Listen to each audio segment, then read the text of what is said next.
Assalamualaikum warahmatullahi wabarakatuh. Perkenalkan, nama saya Muhammad Iqbal Fitriansa. NIM saya sendiri 202010084 dari kelas C. Baiklah, di sini saya akan mempresentasikan makalah dari teman-teman saya dari kelas C. Di sini dari kelompok 1 sendiri, judul makalahnya yaitu Pancasila sebagai dasar pengembangan ilmu bagi generasi bangsa di era digital. Maksud dari kelompok 1 sendiri yaitu Pancasila merupakan satu kesatuan dari sila-silanya yang harus merupakan sumber nilai, kerangka berpikir, serta asas moralitas bagi pembangunan ilmu, pengetahuan, dan teknologi. Dan yang kedua, pengembangan ilmu dan teknologi terlebih yang menyangkut manusia haruslah selalu menghormati martabat manusia. Haruslah meningkatkan kualitas hidup manusia baik sekarang maupun di masa depan. Membantu pemekaran komunitas manusia baik lokal, nasional maupun global. Harus saling terbuka untuk masyarakat lebih yang memiliki dampak langsung kepada kondisi hidup masyarakat. Dan ilmu teknologi hendaknya membantu penciptaan masyarakat yang semakin lebih adil. Selanjutnya dari kelompok 2 yang berjudul Pancasila sebagai paradigma perkembangan iptek bagi generasi muda. Paradigma sendiri adalah cara mendasar untuk meresepsikan, berpikir, menilai, dan melakukan yang berkaitan dengan sesuatu, secara khusus tentang realitas. Pancasila sebagai paradigma, artinya nilai-nilai dasar Pancasila secara normatif menjadi dasar, kerangka, acuan, dan tolak ukur segenap aspek pembangunan nasional yang dijalankan di Indonesia. Konsep Pancasila sebagai paradigma yaitu pembangunan iptek dalam upaya mewujudkan kesejahteraan dan peningkatan harkat dan martabatnya, maka manusia mengembangkan ilmu pengetahuan dan teknologi atau iptek. Pancasila yang silanya merupakan suatu kesatuan yang sistematis haruslah menjadi sistem etika dalam pengembangan iptek. Dampak positif dari adanya iptek yaitu memberikan berbagai kemudahan, memperluas mudahnya akses terhadap berbagai informasi hingga memperluas wawasan serta pengetahuan. Selain dampak positif, ada juga dampak negatifnya yang ditimbulkan, yaitu hilangnya budaya tradisional, munculnya berbagai kejahatan di dunia maya. Salah satunya itu cybercrime, hingga timbulnya berbagai masalah sosial. Baiklah, selanjutnya yaitu kelompok yang ketiga yang berjudul Sila pertama Pancasila menurut agama-agama yang ada di Indonesia. Pada dasarnya sendiri, setiap agama baik Islam, Kristen, Protestan, Hindu, Buddha, dan Konghucu mengajak pengikutnya untuk berpartisipasi dalam menciptakan suasana damai lahir dan batin, tanpa harus menimbulkan konflik di tengah keragaman agama di masyarakat. Keragaman agama merupakan sebuah ketetapan Tuhan bagi bangsa Indonesia yang mesti dijaga dan dirawat. Dan itulah letak kekuatan dan keunikan yang harus dijaga.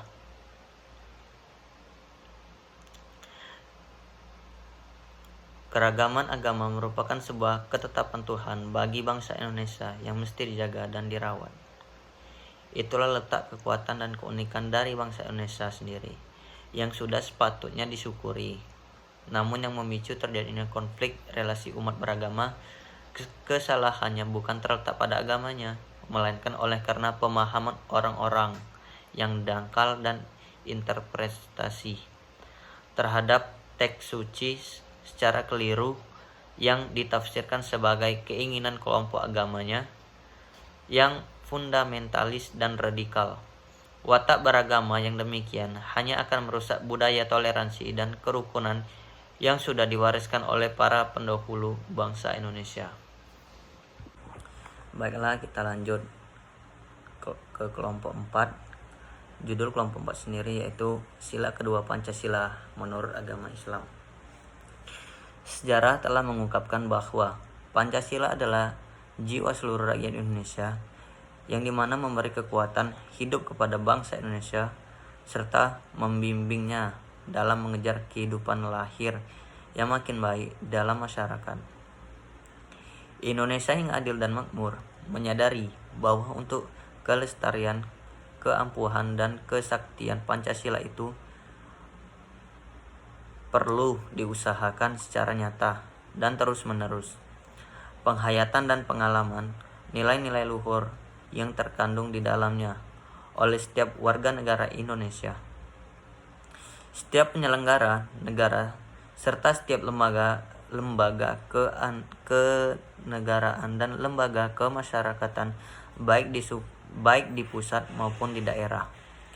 Nabi Muhammad SAW pernah mengingatkan relasi universalitas untuk multikulturalisme dalam sabdanya yang artinya disebut beriman di antara kalian sehingga menciptakan saudaranya sama dengan mencintai dirinya.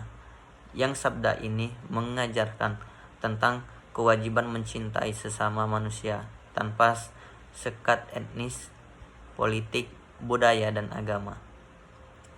Beliau meminta setiap manusia untuk berusaha semaksimal mungkin untuk menegakkan hak-haknya untuk orang lain.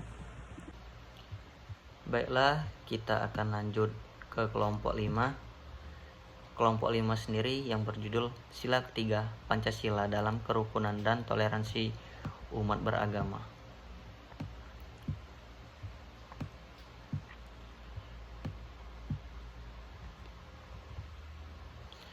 Pancasila merupakan rumusan atau pedoman dalam menjalani kehidupan berbangsa dan bernegara bagi seluruh rakyat Indonesia.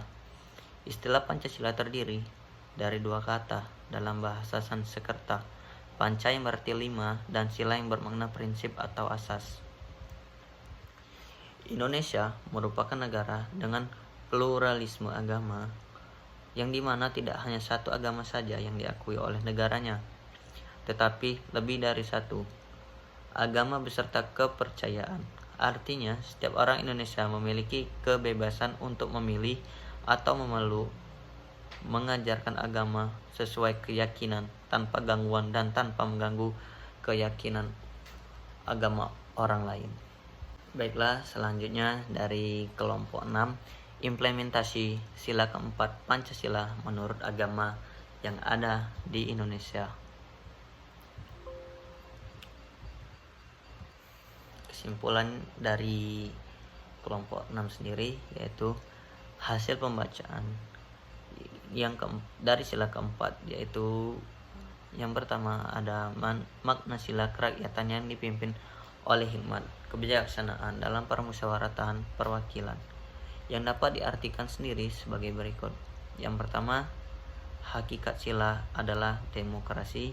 Yang kedua ada permusyawaratan, dan yang ketiga ada pemimpin yang hikmat. Kedua, sebagai warga negara dan setiap manusia Indonesia mempunyai kedudukan dan kewajiban yang sama. Yang ketiga, mengutamakan musyawarah dalam mengambil keputusan untuk kepentingan bersama-sama. Musyawarah untuk mencapai mufakat diliputi oleh semangat kekeluargaan. Dan yang kelima, menghormati dan menjunjung tinggi setiap keputusan yang dicapai sebagai hasil musyawarah. Yang keenam, dengan itikat baik dan rasa tanggung jawab menerima dan melaksanakan hasil keputusan musyawarah yang telah dilakukan sendiri. Selanjutnya yaitu kelompok 17. Judul kelompok 17 sendiri yaitu sila kelima Pancasila dalam perspektif pandangan agama Islam dan Al-Quran. Di sini berdasarkan pembahasan dan judul yang dapat disimpulkan bahwa keadilan pada umumnya adalah keadaan di mana setiap orang memperoleh apa yang menjadi haknya dan setiap orang memperoleh bagian yang sama dari keyakinan kita bersama. Umumnya, perintah adil dalam Al-Quran tidak dibatasi pada kelompok tertentu. Namun, sebagian di antaranya dibatasi karena menghukumi atau menyelesaikan persoalan yang timbul di antara manusia. Seperti dalam surat Quran surat An-Nisa, seluruh orang yang beriman diperintahkan untuk senantiasa berbuat adil kepada siapapun itu, meskipun itu merugikan diri dia sendiri, orang tua, sahabat, juga tanpa membedakan antara kaya dan miskin. Baiklah, itu saja yang dapat saya presentasikan pada hari ini.